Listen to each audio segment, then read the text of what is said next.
nga di rila ito niya kay taga-usig kundi mo kaupo tayo mo balay kay ako karadamot ako na ayam. Me too. Dito ha akong ginuokyan before ha Manila may da kami 14. So di rila taruma may dapat ayusan naton. So di na kami natutok na bulig pagpaintindi kan mas maupay na intindihan han mga may araw.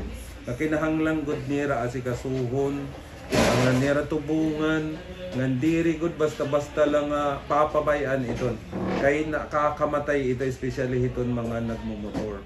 So amo siguro iton imo napansin nga wala naglalakat nga mga kaayaman, diba? So numero 1 kasi batasan iton atong kaayaman pag malimpyo maghuhugaw hira. Diba? So kahuman pagsisilhig, adera na mamasyada, tapos huhugawan, nakakakita-kita yung mga bulawan na kalsada. So ayan na, dili hamot chong. So amo ito na naman numero 1 ginarakod ako ang kamalimpyo. Amo ito Mayor it pinaka-dako nga problema kabugos nga let's say region. Region tungod it kaayaman nga damot mga mortalities. Now, may na gusto ko mag-dig down kay importante ito kaya amon Aragway ito, pulis sundalo. Yes. Kay diri na padakop. Now, may na ba ka gusto ko mag-set an example right now. Paano ang Mayor Kabael mag-implementin balaod about hin pagtaga-as triannuals. Now, may na ba ka mo nakasuhan nga mga taga-danayam nga nagreklamo or ginreklamo lahat ka mga animal welfare? So far, waray ako na hinumdumduman. So kung diri ko kuhaon han tagihan ayam, alibaw na diri na hiya. May naman kami mga kurungan, gimpapakaon namon, may budget kami. So ano numero 1 nga gimbubuhat, nagahatag kami han notisya nga tuhan tag-iya, nga iya ayam adi na dakop namon. So tatagan namon hiya hing panahon nga kuhaon iton. So nga da tulo nga notisya namon himuon han tag-iya. Kung diri na gud niya kuhaon, again o option namon for adoption. So may daman naga-adapt. So may da record na namon General Service Office para han mga naga-adapt. Ang pinaka dako good nga accomplishment is ginkukuha man good han mga tag-iya. So nagbabayad dirahin 500 nga kundiin nakakabulig luwat iya, may income luwat iya. So an amon gastos han pagkaon nababawi hiya pinaagihiton nga income nga diri pwede nga halimbawa ang nadakupan namon hinayang pulis or fireman diri pwede nga masing hiya nga pwede ba banato nala arbor nala diri pwede magbabayad ko diha municipal treasurer's office an impounding fee. So sa ito niya karuyag namon hiton nga ma-adapt nga dihan nga tanan nga kabaranggayan kay asya ko dito dako nga problema. So ayan na unti-unti nga tanan nga barangay may edan na iton hirakopyahan aton ordinansa nga gin erestoryahan ha iraliga. Mayor, anay. Ada pa kong legacy. Ada pa kong legacy. Pakilala na lang. Okay. Sige. Okay. Hold on, Mr. DG. DG RG, hold on anay natin. I-acknowledge anay natin ang presence han lumanat ni ano. Oscar Maribohok Jr., ito Vice President for Internal Welcome to Muchong. Samar Media sa Bagong Pilipinas. Then may nakita bagulot nga mabuti kanhan Samar Media Alliance, Glizzy, tapos May, tikan ha Opinion 8. So Glizzy tikan ha Eastern Visayas Media Without Borders, representing One Radio. Okay. So hapag kaya na inin padayon na DG. Okay, sorry. So adi ngayon Mr. Dito Bagonas from Magic FM Tacloban, Samar correspondent. Adi gihapon. So, DG RG. Welcome to Mucho. Alright, padayon ko Mayor, usa pa lang nga legacy nimo nahatag. I know damo. Numero 1 kasi akong pag mayor din napapausa akong ang tawag ay era departments. Anda akong mga opisina din opisinahan LGU. Pero usa man lang tawo. So numero 1 nga atong ginayad dida ang madugnan, mag-create kita mga possessions. Pansamantala magbutanghin mga job order employees who are equally capable just like permanent employees. So usa nga ni ito nga nakitahan ko kay ano nga nagdamo tigda ang amon mga job order employees. So ako man paliwanag nga kinahanglan gud diha para matuhay ang paghatag ng serbisyo ng mga opisina. So numero uno nga ginpaintindi ko nga masisiring ko nga ligaseya kay ginpaintindi ko ha aton mga empleyado labi na gud mga department heads nga an ira kada output an ira trabaho ira opisina input liwat ituhan ibang opisina. So kareg sigon ko complementary ngan supplementary nga tanan waray sa paway kundi burobligay amo nga haakon pagkadihamot yung medyo naging okay ang nga tanan nga padalagan na aton gobyerno. Siguro mayor restricto ka. Diri ka. Papaintindingan an akon pagtratar ha ira din pinamilya la. Infrastructure side, Mayor. Infrastructure side, so we concentrate on the most priority need of the LGU while not hindi na ginkukuha natin sa sakripisyo ang panginahanglanhan mga kabaranggayan. Unang-una nga ako nakita dida, kakukuri maabot ang aton mga kabaranggayan. Ang pag-mayor ko, 85% geographically isolated and disadvantaged area. So, waray good talaga mga kalsada. Kung may edamang pathway, ang natikangan lahan kalahi seeds in CDTP program. So we prioritize those. We connect with the province. And luckily for Mochong, nataganiyahin mga big ticket projects. So may kami farm to market roads constructed within Caranas, Canfa East to Hinikaan, and then traverse to Concepcion and Paranas. And then we have a farm to market road connecting the population area all the way to Barangay Bunga na ginagihan ang talaga napaka-imposible nga makalsada ng mga barangays. What are those? Aadaan, Kaluyahan, Kalantawan, Mararangsi, Linunuban, then Pamamasaan all the way to Bunga. So maupay na ito hiyangad to, although may ada pa igkukunik ang Mararangsi to Linunuban.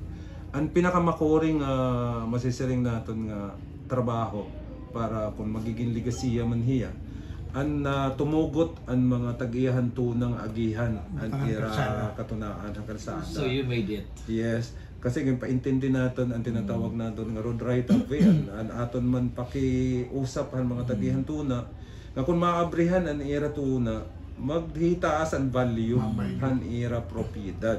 Di rin man kay kukuhaw ng gobyerno. Ngayon pinaintindi natin nga an ira mga produkto darang agihan an ira tunay kalsada. Mas masayon na nira madadara ha merkado. So usa ito naintindihan. And then totally ni Mayor nga pangalsada. Mga pera. Ang total ng kalsada damo kasi ya ka pace aday General Appropriations Act to the hapagdusuhan amon governor nga ng congressman so naisulod hiyaga siguro ang didiha Kalantawan area tikang poblasyon ang pinakauna ang phase 1 I think was 215 million, phase 2 was 100 million, phase 3 is 90 million, and then dito naman Hakaranas Sinikaan area I think ang phase 1 ito niya was adaga pa 300 million, and then ang phase 2 and phase 3 was tig 100 million. So gad hiya kadag ko mga farm to market roads nga under han General Appropriations Act. Okay, Junars. Mayor, napong ganda pag-iana. Okay. About ang imo support ang health maniniyang part siguro. Ano support nimo ang mga lactating mothers kasi na-feature ko na yun dati nga sugad yung ba habugos ka samar parang imulamot municipal may dahil itong program. Yes, diba? Dere ako sure han mga munisipyo pero didihan munisipyohan Mochong dama naman programahan mga lactating mothers kay gintututukan naton ang first 1,000 days. Di ba kay kundi rin natin tututukan ang tama nga kamutang hitong bata nga adi pala hitong tiyan. So kundi rin natin ito niya matatagan hintama nga nutrients nga ning programa hitong gobyerno pinagi hiton nutrition program nga adi hiton LGU gihapon may pondo kami. So makakaapekto ito hiton bata. So diri hiya magiging maupay pagabot hiton panahon. So hapag suportahin ni nga mga nanay, naghahatag kami may da kami cash na may 1,000. Yes, naghahatag kami 1,000. And then mga supplements, vitamins parahan mga nanay. Ngayon pagtutdo haira kung ano dapat anira mga kakaunon. Diba? Igtutuddo daton haira. Labot lahat mga ginahatag ng mga ayuda. Natutuddo ang pahirap, pinaaghan barangay health workers, pinaaghan barangay nutrition scholars, parahan tama nira nga nutrisyon, hananay. Kami siguro, ang ipagrarakod ako naman kapartihin naghimo kami balaod, ang ordinansa kaparti ito, gin-adopt namon ang kanan first 1,000 days, ang kanan na Magnanay Act, ginhimuan namon local ordinance, para mas labi nga mataganhin programa. So nakapag-budget kami para tikang hiton amon kalugaringon nga pondo ang gobyerno, pinagihan mo tiyong ang nutrition namon na nakapag-budget kami 1 million. And then, although nagguguti-guti, especially han time nga humabubo ang national tax allotment. From 2022, may da kami 142 million, tigda nga by 2023, naging 120 million. So parang nagbawas siya hindi dako nga mga 20 million plus. And then now, nabalik man niya. So mas matutukan natin. Padayon ang mga programahan, nutrisyon, magnanay, nga among itututukan, especially in nga mga lactating mothers. Mr. Regaspay, Mr. Regaspay of SamarNews.com. Good morning again, Mayor. I'm glad na, by the way, I'm Regaspay, SamarNews.com, at the same time member of the Regional Nutrition Evaluation Team. Pero baga, I hope one of these days iton mo tiyong maging outstanding awardee gihapon and at the regional level. Not only at the regional level, but also at the national level. Pero takpakyan na nato nutrition. Okay. Tayo pa na lang ang mga areas. I've learned naging na-recognize ka na Provincial Peace and Order Council just recently. So, we may know what were the best practices Mochung has regarding public order and public safety measures. Siguro marikta akong adtohan aton problema gud nga maihan na haros kaedad ko iton hiya. Insurgency was first become a problem in the Philippines siguro mga 1968 iton hiya, which is exactly the year I was born. So 56 na ang problema yan na insurgency. So dito Mochung, ang tawag kasi ang Mochung is a highway. So agihan kami. So may kita tinatawag nga where the road ends, insurgency begins, di ba? So we concentrated hiton nga koan aspituhan pagkalsada. So numero uno nga may ada kami dakong accomplishment in regards to insurgency problem was ini nga paggawa sa local peace engagement panel. So we concentrated our effort hini nga local peace engagement initiative wherein ng kakaistorya naton ang pamilya mismo aadto igbaw hindi nga kaluyo nga parte ito natong gobyerno nga kipapaintindi naton nga iton gobyerno uusala.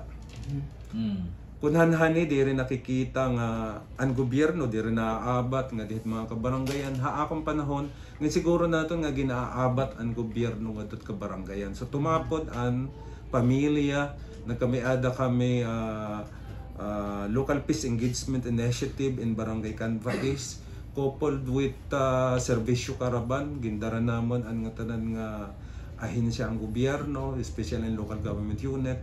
And then kinimbitar naton ang TESDA, other national government agency to Canvais while we are actually doing a discussion with the families of the active New People's Army members. Luckily, nakakuha kita na mag-surrender. May nag-surrender nga mag-asawa, may upod nga hirang nga anak, and then may daliwat kita nakuha nga mag-asawa gihapon nga mga bata pa. So an Mochung may kami pondo hang kanang Retold Community Support Program. So kung may kami bulig nga dihin nga mga nabalik hapod ang gobyerno we make sure nga matatagan hirahin na panimula. May hatag kami, although guti kay 20,000, pero enough na para masigan naton ini nga mga tao nga ginihigog may rahit gobyerno. Diri ra ging papabayan it gobyerno. Diba? So ipakita namon nga ang gobyerno talaga amo an ira katuwang para hiton ira mahimiyang pag-ukoy utro nga dihiton ira komunidad. I just want to connect kanina mo mga infra projects with insurgency na sari mo pa mag-openganit mga kakarsadahan, development, of course, may impact to the problem of insurgency. You mentioned a while ago that before ka mag-mayor, almost 85% were GIDA barangays. Yes. So may I ask, yan na, up to this year, after 9 years, kung pero na ka porsyento, itong mga barangays nga mapuri, ma-access. Nabaliktad na actually itong hiya. So kung 85% before, 15% na lang yan. So nabaliktad na ito. Actually mas nakuan pa itong hiya. Kay hanhaning nga ginlalakat from Calapi area, bawa Barangay Santo Niño, naglalakat kami tikang Purok sa East in Calapi, tapos makadto kami Santo Niño, lalakto namon ito niya in mga 4 to 5 hours. So yan na, adilaan kami na San Jorge, and then add to kami mismo Barangay Santo Niño. From Barangay Santo Niño, amoy na ito na naaabot, and then lalakton mo na lang at tuhan pinakahirayugyap nga barangay under the boundary of San Jose de Buwan and San Jorge. Lalakton na lang yung 30 minutes. Ang pinakahirayo gihap nga maglalakat ka in 5 hours, you will now walk from Santo Niño by just 30 minutes. So kung kikitaon naton ang topografiyahan mo tiyong kasi damo an amon boundaries. Damo ang boundaries may boundary kami between Paranas, San Jose de Buwan, San Jorge, Catbalogan, Yabong, and then Makidabe. So amo ang topografiya. So makadi ka ha Motsyong, maagi ka ha Paranas. Diba? So sugad hiya hiton. Guti nila, ang 30 nga barangays nga may edaan Motsyong. Ang medyo makuri na layan na, pero nakapag-umpisa na kaming kalsada, Barangay Kaulayanan, may edad na kami na construct na tulay, and then may edad na hiya access road. So siguro mga pera nila iton ka guti na lahi ang problema, kay madali na lahi maabot.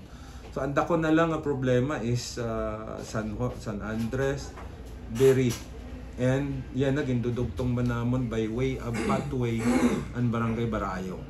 So diri na hiya problema. Before Barangay Malunoy is diri yan naabot, but now nga nakalsada na ngadto ka Saraw, from Barangay Saraw to Barangay Malunoy, kung nakamotor ka 5 minutes, kung naglalakat ka mga 10 minutes. One more question from Mr. Brigaspai. So baliktad na hiya. So we are now siguro mga 10% JEDA. Okay, very good. Something like Mayor. that. Thank you, Mayor. Siguro sa kung nalalag ang pakayana kay you will be running for Vice Mayor. Ano iton, kung makalingkod ka como Vice Mayor, ano iton imo priority legislation na kinanglanon na gud immediately iton tagamudyan? Sugadhan kanina nga yakan ko, numero 1 nga kinahanglan gud matutukan nga may amendments or revision an amon local tax code. Local tax code. Kasi gitutukod natin ito nga not oppressive and excessive and charges, di ba? So, numero 1 naman na kinahanglan didaan maayos gud tanan, ma-incorporate dito nga kundiin tama na ang iya mga charges. Nganhin kitaon luwat namon numero 1 gud talaga ini kay maihan na nga diri na re-revise. I think what we have in our municipality is local tax code which was adopted in 2015. So dapat in 2020 kunta revised na hiya kasi 5 years lang naman. So usa ito talaga nga tututukan. Ito na kung kay adong nalusad ako nga di ito legislative. Yeah, with that measures nga imo napapanuhan, how much do you think will the local government unit increase in local income? Kumbaga, ma-materialize na yun. We are contemplating on educating the public really in the payment ng mga taxes eh. So maaram man kita danay iton aton mga tao nga especially real property taxes dahil naghihinulat iton amnesty program, di ba? Dahil naghihinulat ito amnesty program. Ang atong ginkikita dida is very futuristic nga local tax code nga kung may ada mga pakabuhi nga nakikita naton nga tisulod nga ni hamon LGU igbubutang na namon dida kay diri maupay nga pag may ada pakabuhi nga bag-o tapos magkikita-kita at aton local tax code waray ngayon hiya dito. So very localized asya iton akon numero 1 nga karuyag makuha makadugang hiya itong local income. Kasi as local chief executive, one way of talagang mapaigbaw pa na among collection is naghimo ako hin mga target collection sa aton mga collectors.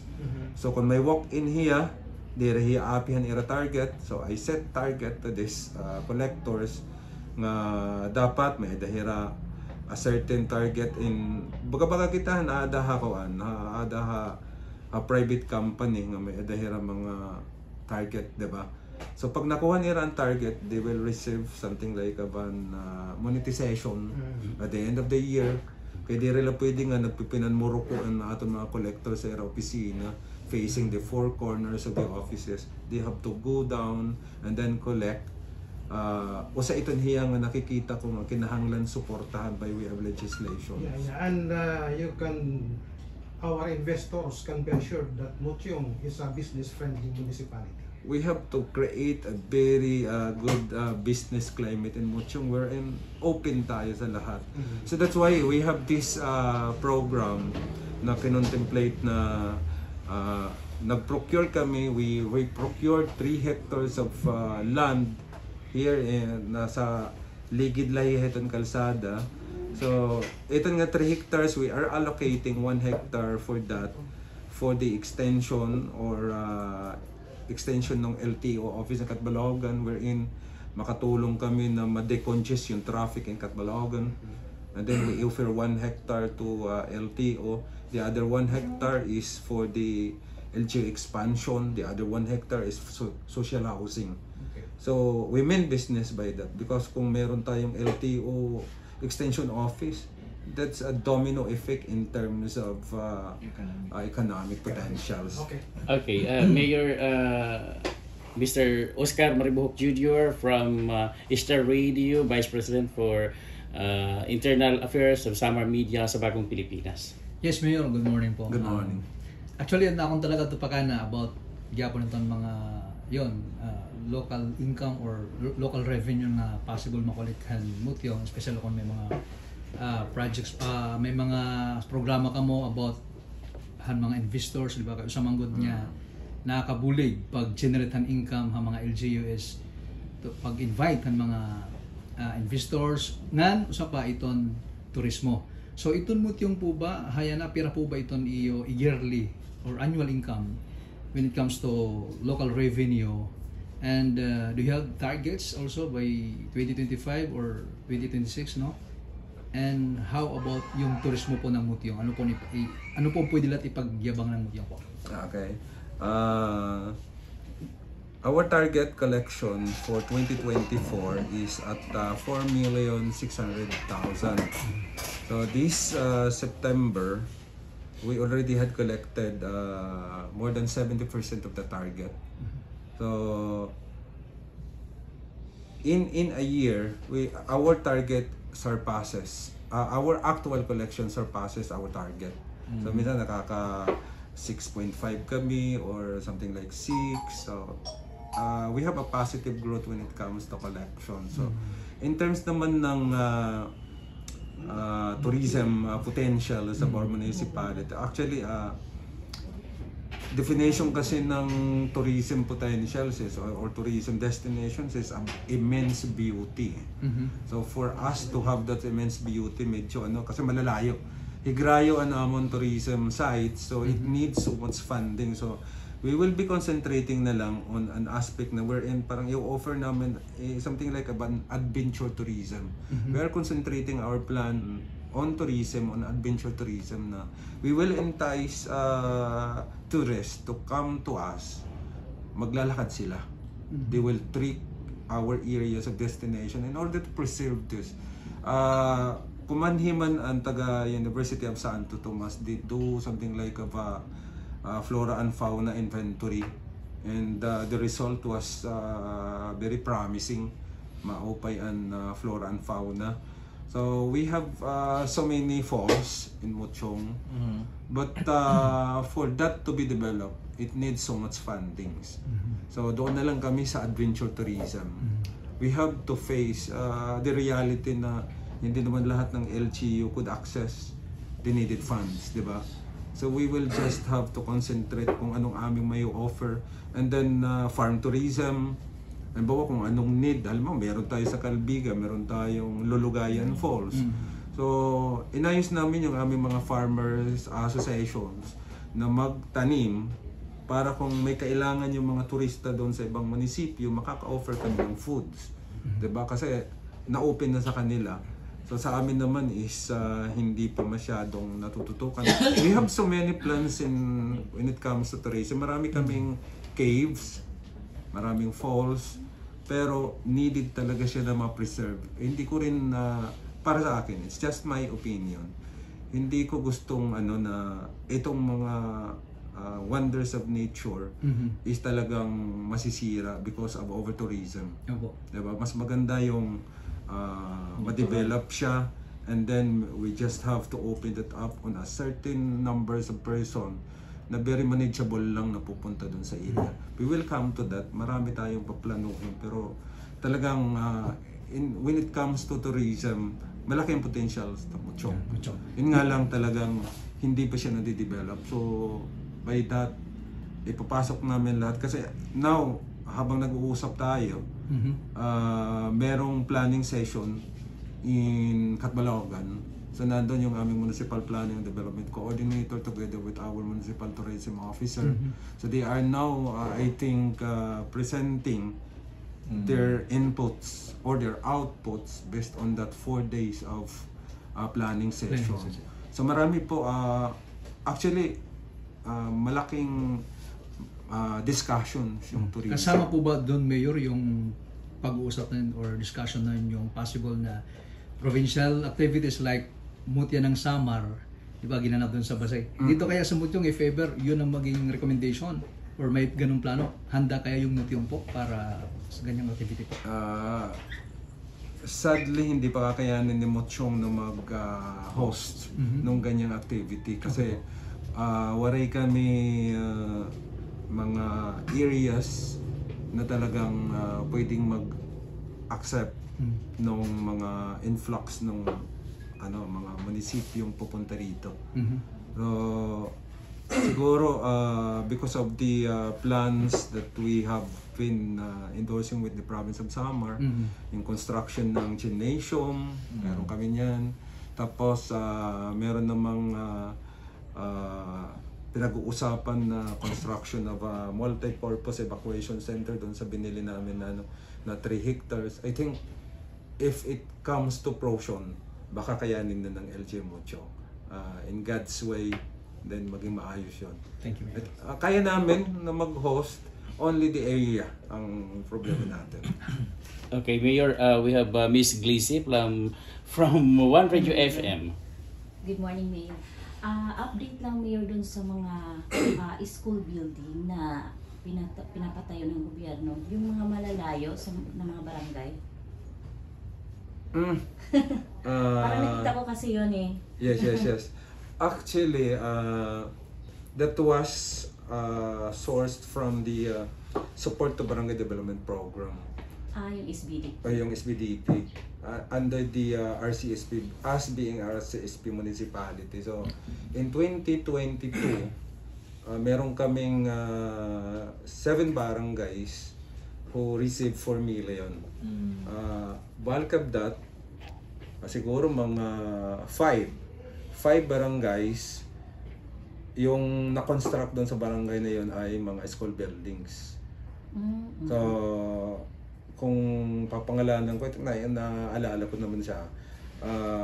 Ang natagan natin in 2022 fundings under the Support of Barangay Development Program are the barangays of Canvaes, San Andres, Barayong, Beri, and Santa Niña.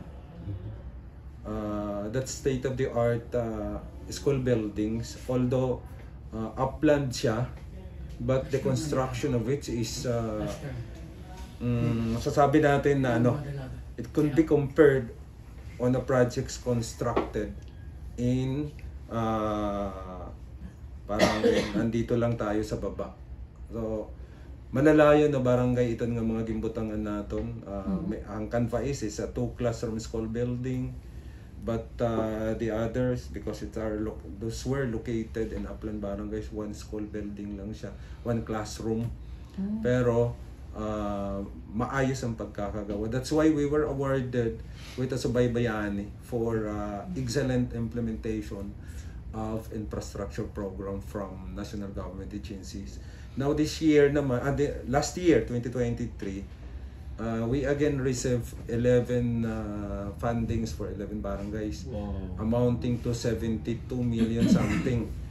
So yes, so we concentrated also allocating those funds.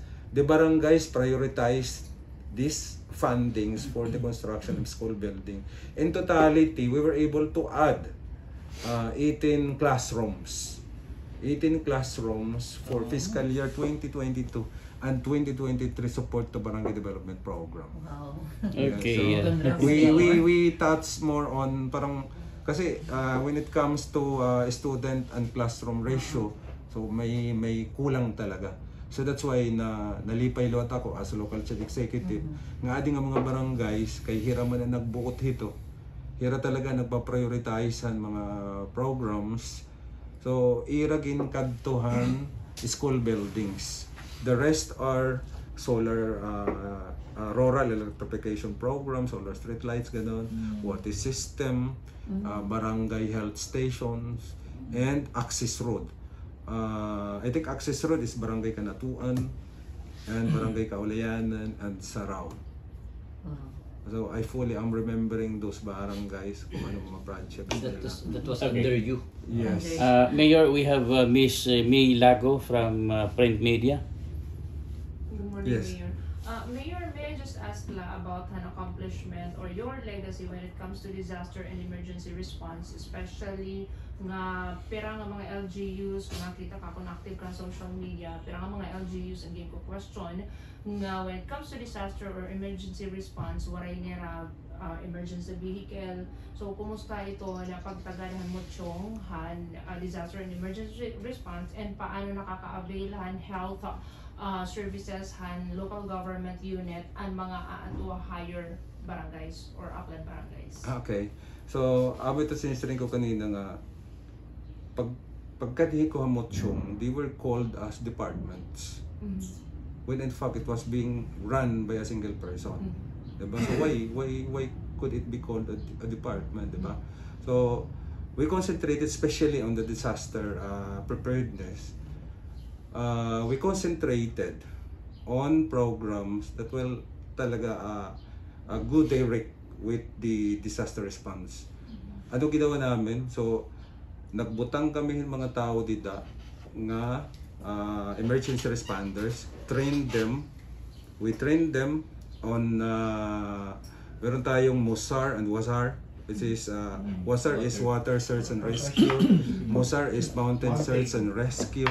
So ang amon dito mga emergency responders are all trained individuals. So when it comes to equipment support, we concentrated our 70% from the 5% on the procurement of their much needed resources. So usa na dida ang mga rescue vehicles. Actually, Mochong has funded everything that we need. Waray outside sources.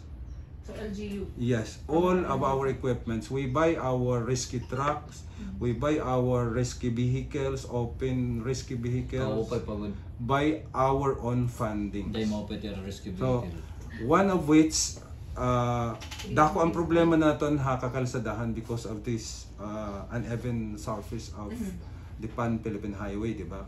Which is now being rehabilitated. So, one of which na tinutukan namin, damo ang nadidisgrasya. Usa na didaan, nakakabungguhan ayam, nakakaagihan mga lubak-lubak, and then maglaksin, nagkakamayada burunggo ay. So, we concentrated on that. That's why we buy an EMS and donate it to Fire Bureau. What was our motivation? Bakit nag-donate kami Bureau of Fire Protection? In order for the fire protection to deploy nurses. Diba? Kasi pag maghatag kami hin EMS or the emergency management system, magbubutang hirahin nurses. So it will add more on the health personnel who will help us in this emergency situation. So hira na nakatutok sa highway. So we donated this equipment and make sure na trained individuals yung hawak. Walang politicization.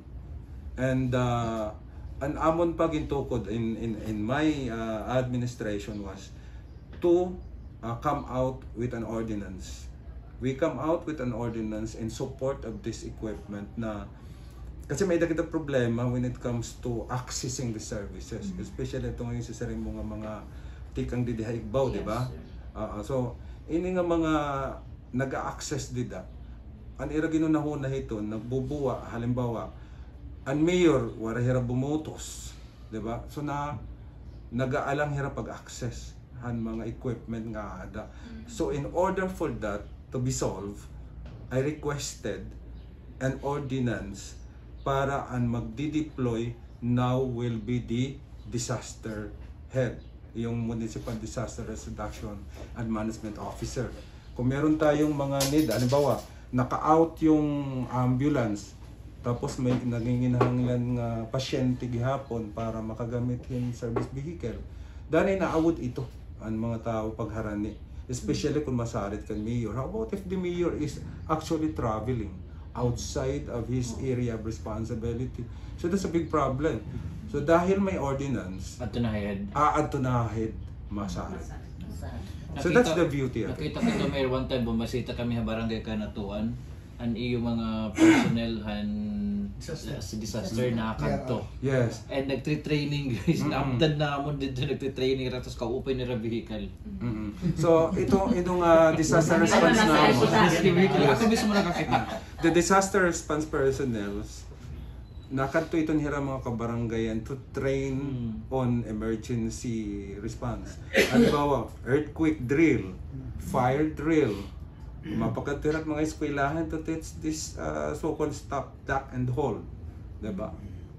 So mag-stop ka, and then you duck, and then you hold. So ituturo yun ng mga emergency response. Nakakalipay mayor hani mo mga staff ani mo head hani mo MDRR kay ginpipirit ni rahi kapitan pagpapalit hin vehicle nga ayo na kamo pag ugop nga taon kung may kamo pasyente palit ka mo tiyo budget ay barangay tapos para may din yung emergency vehicle mismo harayo nga diri na pag may ma-take pa hours para pagkantungan pag kamo na mismo ginpipirit ni rahi kapitan kinahanglan ti budget alo tagay niyo namimirit na niyo. Yes, that's correct. You know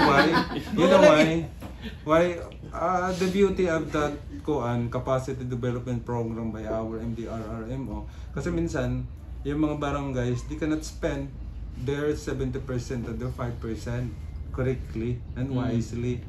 So kaya nalusad na namon disaster response team ngadto sa barangay not only to train them but to teach them how to spend their 5% disaster funds. Budgeting. Yeah. Tigintod doon na kung hain makuha budget para rescue vehicle ng barangay. So, any follow-up questions? Maybe, Tapos ma'am, ano na po, anda ko na dun nga problema when it comes to disaster. an mga tao nga nahibabayan habalay kay nadira hira pagbaya. Yes. Diba? Yung mga property. So, may eda na kami itong mechanism nga kundiin kukuan mo na good forced evacuation na dayon. Di rin na kami maghihinulat nga kukusog pa ang hangin. Very risky na iton hiya. Nga kundiin makusog na hinduro ang hangin to sa ada ka lang for forced evacuation. So we will not wait for that because in place na yung mechanism for that to be implemented. So meaning to say, your evacuation sentence may area for the animals na. Yes, mag-aram na ang mga barangay kapitan kunahay nila igbubutang nila mga large ruminants. Diba? Kasi danay iton kuan, Yes, sir, diba? hindi na nag-aalang. Hindi yung babayaan. Ito, papaintindi namon mga bagay-bagay na ito, importanteng kinabuhin tao. Correct. We can recover those. Okay, Mr. Maribuhok. Mayor, common crimes po nga napapati ka police blotter, no? And ano ito, no, nga mga problema nga ano iton masisiri mo aton Philippine National Police sa pagyana. So far in my more than 8 years here in Muchong, ang ngatanan naman nga PNP personnel, they are very supportive. So nakakaistorya ko yan maupay, and then the beauty of that is an Muchong kasi haros zero crime eh. So haros an amon la din more or less itong mga ang tawag nera ini nga nadidisgrasya kalsada. Mga marites, Mayor. Marites. Mayor, totoo ito, zero crime kaya no, ako't nag-enter with police hour had mga chief of police sa 2nd district, so anmot yung rin talaga ko daw mga pakiaan na. Danay nga ni nabubura dan mga pulis dito. Oh. Why man? Wala pa mo about that one, di ba? As you have said earlier, class 4 ang Motyong. Class 4th class municipality. Ang tika nga yung paglingkod from 1 million to 6 million. So, may na ba chance na mag higher level ang municipality of Motyong? Actually, we have this Kailangan law. mo kasi ang lingkod niya from 1 million to 6. We have this law called automatic reclassification. Na permahan na and then implementable na by next year. But the fundings are not yet implementable. So by next year, we will be a 3rd class municipality by virtue of that automatic reclassification. And what's the advantage, Mayor, if you are 3rd municipality na po? The advantage of that is, di ba mayroon tayong sabi ni Secretary Jokno before, now si Secretary Pangandaman, sabi niya we have to maximize our potentials when it comes to loan availment, kasi hindi naman kaya ng national tax allotment na talagang mapundohan yung kailangan ni LGU. So we have to maximize the potential to which we could fund our big ticket projects by way of loan. So if you are a 3rd class municipality, you will enjoy your net service ceiling from 1st to 3rd. Mas malaki yun kaysa sa 4th to 5th class or 6th class municipality. So that's the beauty of getting a higher classification. Okay, Mayor, inin imo mensahe nga dahiton mga Mutyonganon na labi na iton inin nag-file ka na ka Vice Mayor hapag kaya na nga malibot ka gud itong barangay labi kay patron na. Ano iton imo mensahe na ira? Masabrang Patron Mayor. Ako lang mensahe aton mga mulupyo Muchong. Ako dire ako mahilig nagpo-post sa social media, practicing this, and then ginkukuan naton. Dire luwat ako mahilig kung anong mga posting in any social media accounts. Kasi I want it to be more face-to-face interaction between the local self-executive and the barangay. So, kung may edaman ka mo, what I mean is, kung may edahiya mga nakikita ka mo, may mga hurub-hurub, something like this, something like that, I will not dignify those. Diri ako hiton magpipinansagbang, although may nasa rin iton hiyang danay pagdiri mo asihon, bangin ungod, di ba? So, ayaw dala kita hiton, we concentrate, I will use my effort in the total surface of our film mo tsunganon. Kasi yun naman yung mandate eh. Yun naman yung mandate. I will answer itong mga posts in social media na parang maligning myself. I am true to myself. I am doing good. Sabi ko nga, nagkulang ako nung kasi because of pandemic. Kung re-return ko yung aking sarili from 1 to 10, I'm gonna be rating myself as just 7 because of pandemic time. Dahil natanggal ho yun. But definitely, I will not dignify those issues. An iyula, ako ni kasi mutsunganon. An iyo, mga ginpipili ng mga tao, kitaan niyo kung ano ang irang mga nahimo. Dirihan nahimo ang mga social media, kundi ang nahimo ng mga programa para pagpakaupayhan aton, an aton bungto, nga ginaabat iton mga tao. So, an akon idea of a good politicking is ibaligyan nato na natong kalugaringon, ighatag naton kung mag-aano kita, diri kay tatamakan mo ang iba para humitaas ka. Mas maupay kung ikaw mismo karuyag mo magserbe, nga talaga masering kay ako mapakada magsiserbe, kay asya man iton akong karuyag. Diri kay magpapakaraot kahit iba para kala kitaon nga mas okay ka.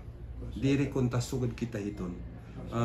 Anakon la dida kung kasi mutsunganon, kita ala niyo kung ano it mga nahihimo diri iton mga saad ha iyo nga may adagin tutungtungan gud nga klaro bangin iton nga nagiinakan hin mga kakaiba ang gintutungtungan tubig bangin malumos iton, di ba?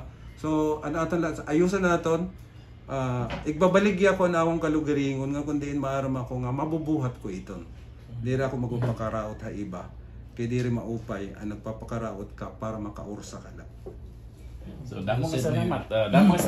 Mayor yan nga aga yung kaupod nimo Zaldi Gabani Gabiana habaan na Samara Newswatch, DGRG Rini Castillo han RJFM ket Balogan, Oscar Maribuhok Jr. manager gapon han Star Radio, then Miss Glizzy tikan ha in One Radio FM ket Balogan. We have Mr. Rigaspay han Samar News.com online, and Miss May Lago